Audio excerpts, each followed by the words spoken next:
Hi guys, it's Viv from York going live again. I said I was going to. I know it's a bit late, it's 11:15, but that's just the way it goes. So I'm doing this crazy Ninja Live challenge thing for the next few days. So I'm going live every day, or trying to, as you can see. And today the challenge has been to talk about, so I've got to have to look at my notes, one of the toughest moments in your life. Hi, Anne. Hi, Vanessa. Hi. I love seeing people join. So I am going to talk about something tough because it is sort of relevant, and I go with my intuition when I know, when you've got something going through your mind and suddenly something pops up.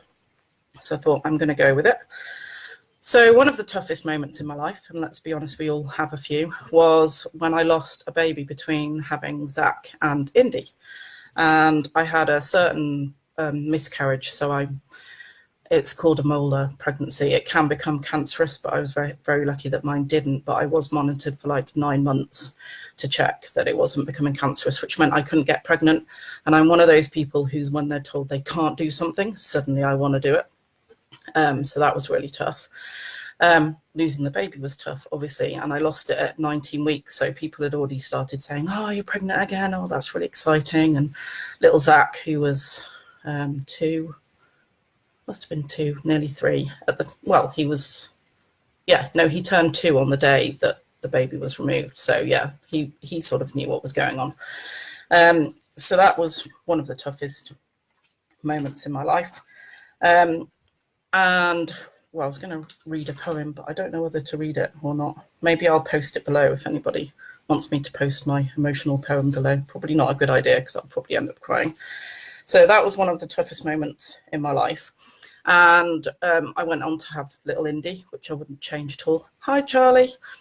And that is the weird thing about miscarriages, because you miss the baby you didn't have, but if you get to have one, if you're lucky enough like me to have one after, I wouldn't have had Indy, and I wouldn't change that. So you get a weird emotional thing going on, or I definitely found that. And I don't think I ever really grieved properly, because I was going through this process of being tested every week to see that I wasn't getting cancer. I sort of didn't get over the not having the baby, if you see what I mean, because I was being tested, and then the minute I was stopped being tested, I got pregnant, because I was desperate to get pregnant, because I'm not good at not being told that I can't do something. So I don't think I ever really got the chance to grieve.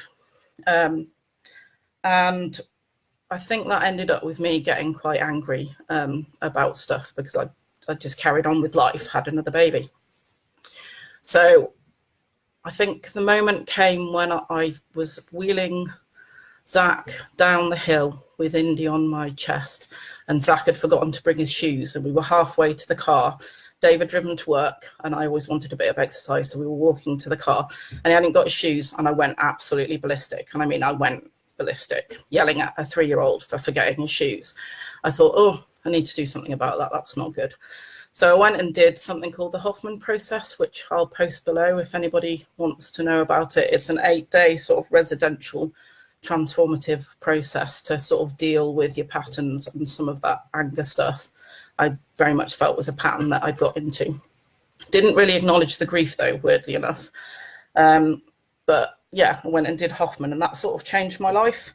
And I think since then, even though it was a long time ago, those changes are still sort of going through.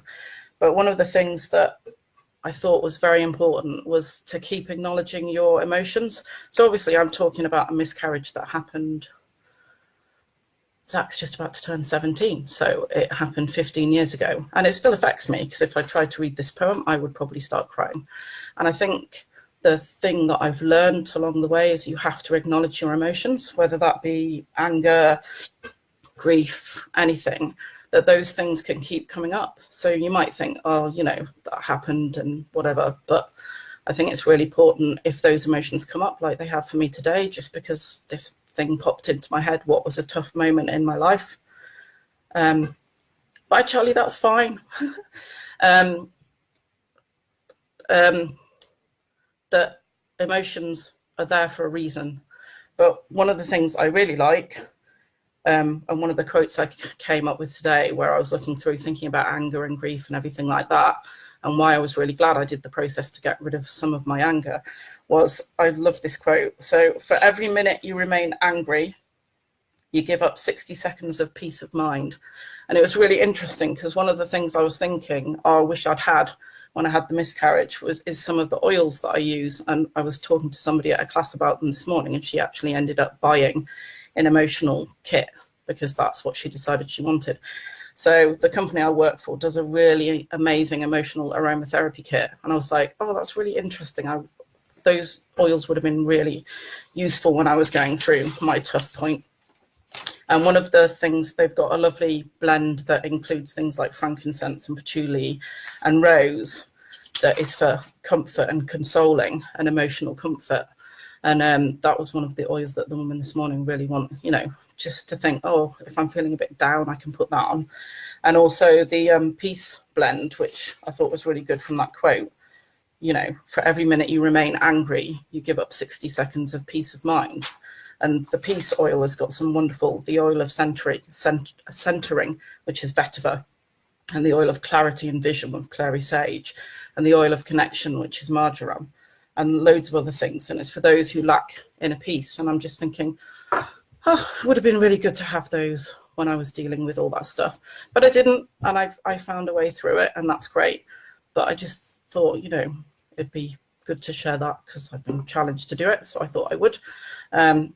So yeah, I love the fact that I now have these oils, and if I was going through something like that again, I've got an extra thing in my toolkit, as well as the stuff I learned from Hoffman, and as well as other things I can do to actually help with some of the emotions we deal with every day, like remembering when you lost a baby. So I thought I would share. It was a bit emotional, and if anybody does want me to post up my poem and have a bit of a then post below. Or if you give me some love hearts now and you really want to hear it and you don't mind seeing me blub, potentially, I'm very happy to read my poem now if you want. But I'm not very used to these sort of live things, but I have got it all written out here if anybody does want to hear it. Otherwise, I'll post it below.